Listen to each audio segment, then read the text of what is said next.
Revenge behind luxury, the tragedy that destroyed everything. When luxury brand CEO Louis Marchand insulted and kicked Jungkook and Taehyung out of an exclusive event, he never imagined that his life would change forever.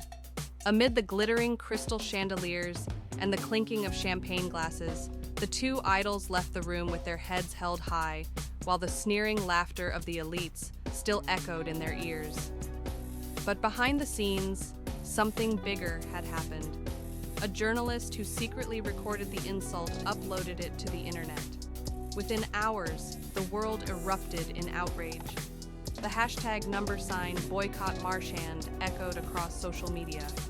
The brand's latest collection was boycotted, investors pulled out, and its stock price plummeted. Marchand and Company, built over decades, collapsed in a matter of days. But Marchand's downfall was only the beginning of the real tragedy.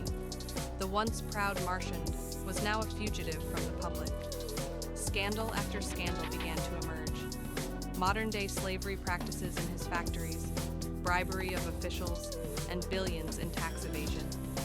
His family abandoned him, his partners dropped his name, and friends who once adored him now scorned him as a coward. He found himself alone, locked in his luxurious penthouse, surrounded by luxuries that no longer meant anything.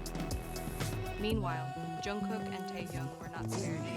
The backlash from the powerful who felt threatened made them haunted by threats, sabotage, and slander.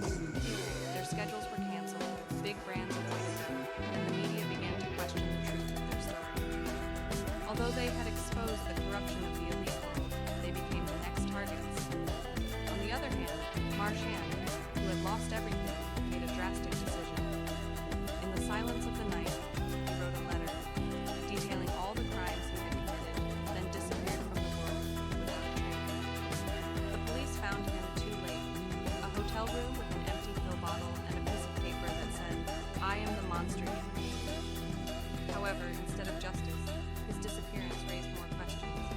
His partners remained in power, the scandal was covered up with new news, and Jungkook and Taehyung were still the targets of a larger conspiracy.